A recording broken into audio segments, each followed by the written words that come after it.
नमस्कार दोस्तों, मैं डॉक्टर संजय खाकिल।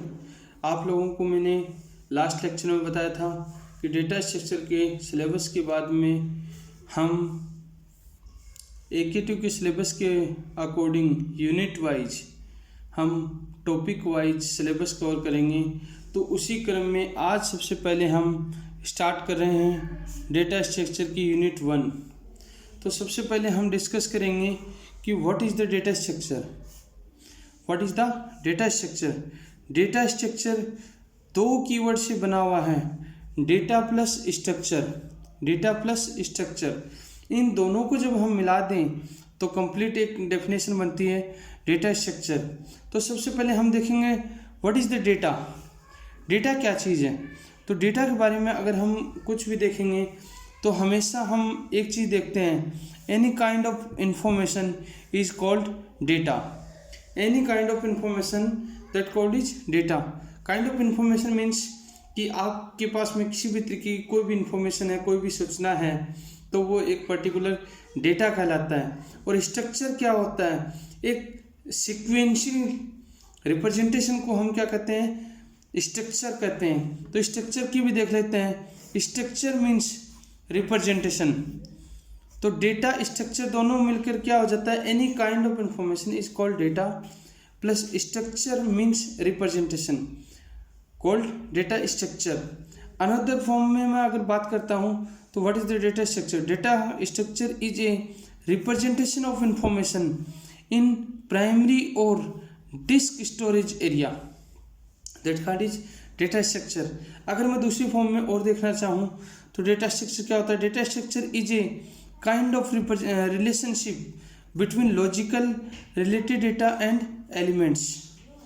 नेक्स्ट अगर मैं बात करूं तो डेटा स्ट्रक्चर क्या होता है? Data structure algorithm any kind of operation must be required to perform between logical oriented elements.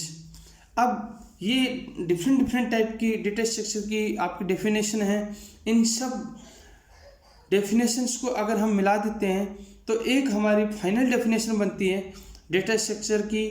Data structure is a way of collecting and organizing data in such a way that we can perform operation on this data efficiently. फिर से मैं repeat करता हूँ data structure की। Data structure is a way of collecting and organizing data in such a way that we can perform operation on these data efficiently। एक और definition आप लिख सकते हैं, anything that can store data can be called as a data structure since integer, float, character etc are the data structure। Data structure क्या होता है? Data plus structure, किसी भी इंफॉर्मेशन को एक सीक्वेंशियल रिप्रेजेंटेशन के रूप में पेश करना डेटा स्ट्रक्चर कहलाता है। तो दोस्तों इसी क्रम में हम देखेंगे डेटा स्ट्रक्चर की जो रियल टाइम एप्लीकेशंस हैं जो आज हमारे डे टू डे लाइफ में काम में आ रही हैं, उन सारी एप्लीकेशंस के बारे में देखेंगे कि डेटा स्ट्रक्चर की कौन कौन सी एप्लीकेशंस हैं। तो सबसे पहले हम देखते हैं compiler designing application. Compiler designing application क्या होता है कि जब हम पर्टिकुलर किसी भी प्रोग्राम को एग्जीक्यूट करते हैं, किसी भी प्रोग्राम को जिस भी कंपाइलर पे हम लिखते हैं उसको किस तरीके से डिजाइन किया जाता है। इसके अंदर स्टैक मेमोरी एलोकेशन होता है, can be organized in the compiler designing. Compiler designing के अंदर स्टैक मेमोरी एलोकेशन होता है जो किसी भी कंपाइलर डिजाइन को ऑर्गेनाइज करता है, मैनेज करता है। अब दूसरी एप्लीकेशन होता है operating system design. Operating system design भी एक क्या है? डेटा स्ट्रक्चर की एक एप्लीकेशन है। इसके अंदर क्या होता है कि लाइक मेमोरी मैनेजमेंट, पर्टिकुलर किसी भी ऑपरेटिंग सिस्टम के अंदर एक मेमोरी मैनेजमेंट होता है। एक किसी भी डेटा को सिस्टमेटिक वे में अरेंज करना, ऑर्गेनाइज करना मेमोरी मैनेजमेंट कहलाता है। इसके अंदर लिंक लिस्ट भी होता है, हैश मैप भी होता है। ये ऑपरेटिंग सिस्टम डिजाइन का पार्ट होता है एप्लीकेशन का। इसके अंदर एक और बहुत ही इम्पोर्टेंट है database management system. Database management system, जब हम पर्टिकुलर किसी भी सिस्टम पे काम करते हैं तो हमें किसी भी डेटा, किसी भी इंफॉर्मेशन को कहीं ना कहीं हमें स्टोर करके रखना पड़ता है। जब कभी भी हमें इन फ्यूचर रिक्वायर्ड होती है तो हम उस डेटा को एक्सेस कर सकते हैं, उस डेटा को वापस यूज कर सकते हैं। जो डेटा एक सिस्टमेटिक वे के रूप में किसी स्थान पर अगर हमने सेव करके रख रखा है, वहाँ जहाँ पर हमने सेव करके रख रखा है उसको हम क्या बोलते हैं, स्टोरेज। और हम किसी भी सॉफ्टवेयर के साथ में काम करते हैं तो जिसके अंदर हम डेटा को स्टोर करते हैं उसको बोलते हैं डेटाबेस। तो डेटाबेस मैनेजमेंट सिस्टम में सबसे बेस्ट एग्जांपल है B tree. B tree is the best example of the database management system. दूसरा चीज़ है, नेक्स्ट एप्लीकेशन है file system representation of operating system. File system particular जब हम किसी भी चीज़ के लिए काम करते हैं, किसी भी डेटा के लिए काम करते हैं, उसको ऑर्गेनाइज करते हैं, उसको फाइल सिस्टम के रूप में हम यूज करते हैं, तो हम ऑपरेटिंग सिस्टम का काम लेते हैं, जिसका बेस्ट एग्जांपल है ट्री। ट्री के थ्रू हम पर्टिकुलर फाइल सिस्टम को रिप्रेजेंट कर सकते हैं, फाइल सिस्टम को हम मैनेज कर सकते हैं। नेक्स्ट एप्लीकेशन हमारा स्टैटिकल एनालिसिस प्रोसीजर, जिसके अंदर क्या होता है, डेटा मिसिंग एल्गोरिथम्स को हम अप्लाई करते हैं। डेटा मिसिंग एल्गोरिथम को ज़्यादा से ज़्यादा हम काम में लेते हैं। नेक्स्ट हमारी एप्लीकेशन है नेटवर्क डेटा मॉड्यूल्स, जिसको हम क्या बोलते हैं, graph. Graph is the best example of network data modules. Network data modules का मतलब क्या होता है कि एक नोड से दूसरा नोड कनेक्टेड होता है, उसके अंदर लेफ्ट और राइट जब किसी भी एड्स के थ्रू एक और नोड ए और नोड बी की कनेक्टिविटी होती है तो एक नेटवर्क क्रिएट करता है नोड ए और नोड बी के बीच में, जो पर्टिकुलर किसके थ्रू होता है, एड्स के थ्रू होता है, जिसका बेस्ट एग्जांपल है ग्राफ। नेक्स्ट की अगर मैं बात करूं, इलेक्ट्रॉनिक सर्किट एंड रिप्रेजेंटेशन, यानी कि electronic circuit and simulation. Electronic circuit and simulation क्या होता है, ग्राफिक्स की मैं बात करता हूँ। जब पर्टिकुलर किसी भी ऑपरेटिंग सिस्टम को डिजाइन किया जाता है, किसी भी सिस्टम को जब कनेक्ट किया जाता है, उसके अंदर प्रोग्रामिंग की जाती है, तो उसका जब हम सिमुलेशन करते हैं तो उसके अंदर कुछ सर्किट्स होते हैं जिनकी कनेक्टिविटी हम किसी न किसी प्रोग्रामिंग लैंग्वेज के रूप में हम देते हैं। तो ये हमारी रियल टाइम एप्लीकेशन है डेटा स्ट्रक्चर की, जो बहुत ही इम्पोर्टेंट है, जो डे टू डे लाइफ में हमारे बहुत यूजफुल हैं। अब हम इसी क्रम में आगे देखते हैं। In programming language data structure are classified into two types. दो तरीके का डेटा स्ट्रक्चर होता है, एक होता है लीनियर डेटा स्ट्रक्चर, एक होता है नॉन लीनियर डेटा स्ट्रक्चर।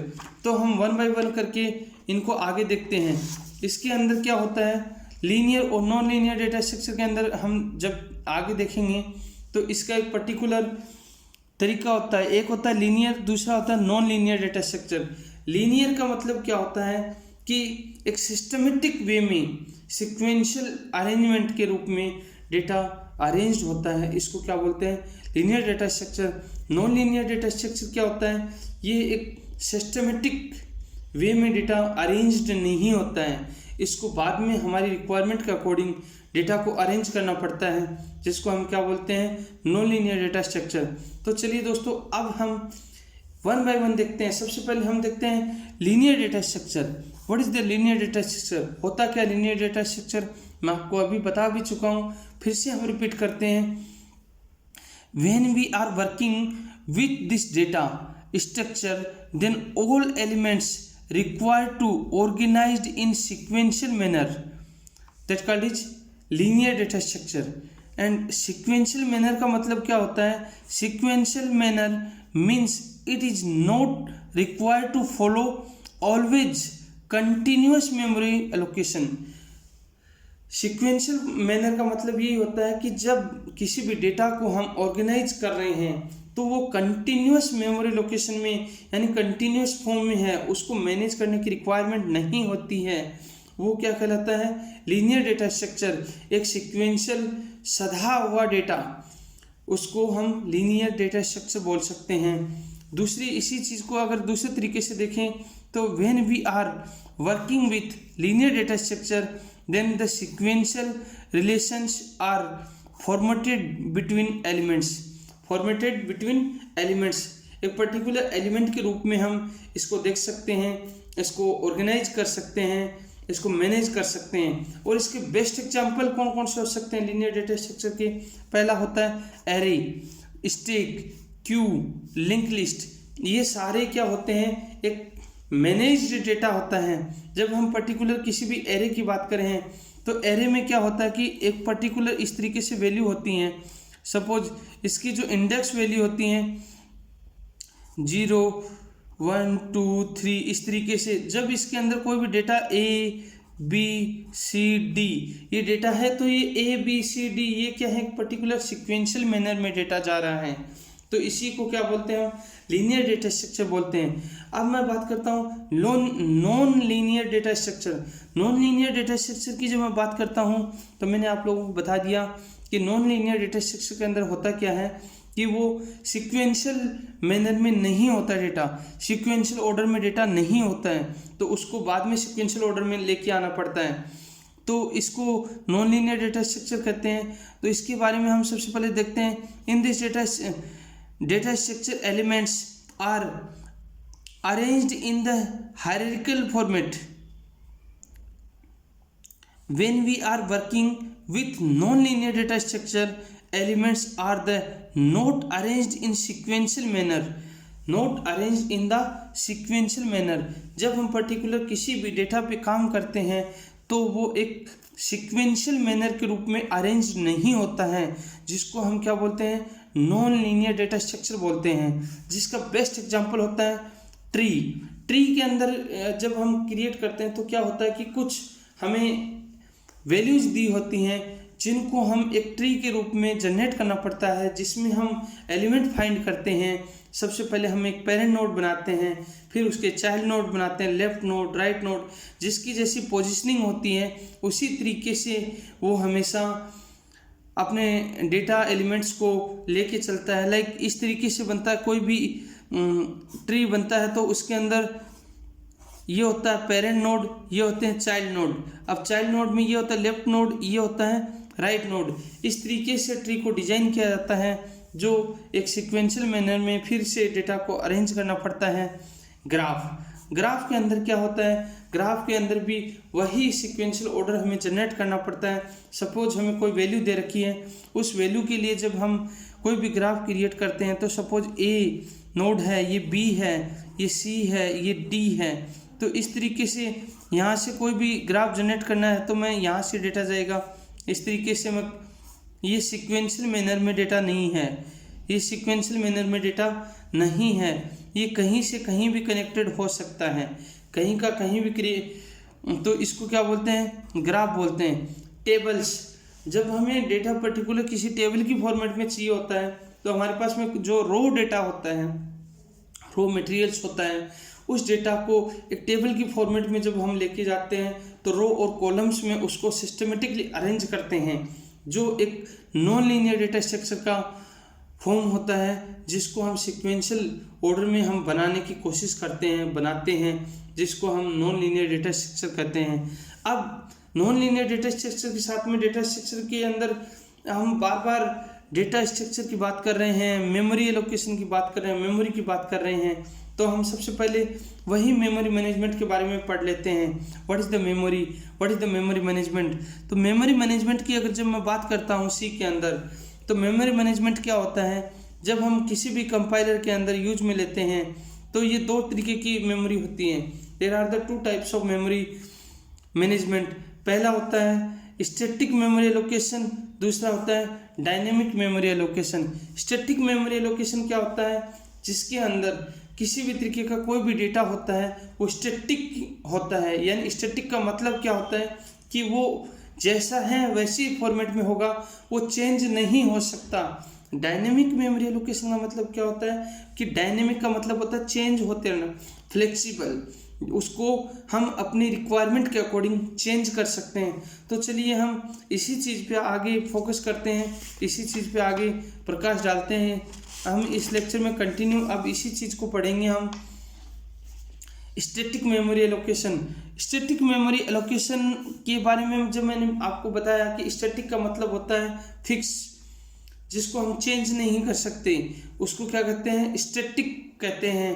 तो स्टैटिक मेमोरी एलोकेशन का मतलब, स्टैटिक का मतलब हो गया जिसको चेंज नहीं कर सकते, मेमोरी एलोकेशन यानी कि जिस डेटा को हम एलोकेट कर रहे हैं उसको हम चेंज नहीं कर सकते, that called is static memory allocation.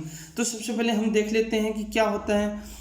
पहला हम देखते हैं, when we are creating the memory at the time of the completion then it is called static memory और कंपाइल टाइम मेमोरी मैनेजमेंट। जब हम किसी भी मेमोरी को जब कंपाइलेशन टाइम में हम एलोकेट करते हैं तो उसको हम क्या बोलते हैं, स्टैटिक मेमोरी बोलते हैं, और इसको कंपाइल टाइम मेमोरी भी बोला जा सकता है। दूसरे तरीके से अगर हम देखें तो क्या होता है, when we are working with compile time memory management then hard coding we require to manage which is not the adjustable at the run time, that called is static memory allocation. दूसरी चीज अगर हम देखें, when we are working with slow memory allocation it is not possible to handle memory allocation to the according to requirements, that called is static memory allocation. एक चीज और होता है जिसके अंदर हम यूज में लेते हैं, when we are working with the static memory allocation always memory required to create in consideration memory allocation only it is required to memory it not allocate then we cannot load the programs, that's called is static memory allocation। अब static memory allocation के according इसके अंदर क्या होता है, insertion deletion is not possible to the program when we are working with array stack, these all are memory allocation static memory allocation programs. If you required any return memory allocation more efficiently then recommended to dynamic memory allocation. अगर हमें particular किसी भी memory की requirement होती है तो हम क्या करते हैं, किसी भी तरीके की चेंज करने की रिक्वायरमेंट होती है तो हम क्या चेंज करते हैं, डायनेमिक मेमोरी एलोकेशन को यूज में लेते हैं, जिसके थ्रू हम हमारे कंपाइल टाइम और रन टाइम पे प्रोग्राम के अंदर कुछ भी चेंज कर सकते हैं। तो चलिए दोस्तों हम अब देखते हैं डायनेमिक मेमोरी एलोकेशन। मैंने बात की थी dynamic memory allocation. Dynamic memory का मतलब क्या होता है, फ्लेक्सिबिलिटी। उसको हम कंपाइल टाइम पे रन टाइम पे उसके अंदर कुछ भी हम मेमोरी का चेंज कर सकते हैं, इसको हम डायनेमिक मेमोरी एलोकेशन बोलते हैं। तो सबसे पहले हम देख लेते हैं कि what is the dynamic memory allocation. Dynamic memory allocation होता है, इट इज प्रोसीजर एलोकेटिंग और deallocating the memory at the run time called dynamic memory allocation. Memory जब हम एलोकेट करते हैं, डीलोकेट करते हैं, जो रन टाइम पर हम क्या करते हैं उसको यूज करते हैं, इसको क्या बोलते हैं, हम डायनेमिक मेमोरी एलोकेशन बोलते हैं। दूसरी चीज़ मैं बात करूं, by using dynamic memory allocation we can utilize the memory effectively all the required data or all the requirements, then fulfill all requirements, that called is dynamic memory allocation। एक चीज़ और होता है, when we are working with the dynamic memory allocation we require to use malloc, calloc और reloc functions। malloc, calloc और reloc functions जब हम dynamic memory allocate करते हैं तो हम यूज लेते हैं malloc, calloc और reloc फंक्शंस, जिनको हम बहुत ज़्यादा यूज करते हैं हमारे डेटा स्ट्रक्चर में और सी के अंदर। तो हम dynamically related memory if we require to reuse then go to tree and functions.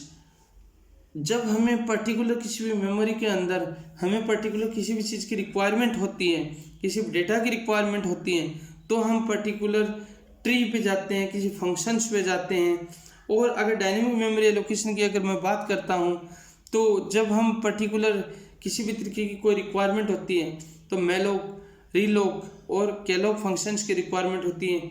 दोस्तों मैलोक, रीलोक और कैलोक फंक्शंस के बारे में हम नेक्स्ट लेक्चर में पढ़ेंगे। तब तक आप हमारे साथ में बने रहिए। चैनल को लाइक कीजिए, सब्सक्राइब कीजिए, शेयर कीजिए और कमेंट करके बताइए आपको और किस सब्जेक्ट की रिक्वायरमेंट है, वो आपको as soon as possible provide किया जाएगा। दोस्तों नमस्कार।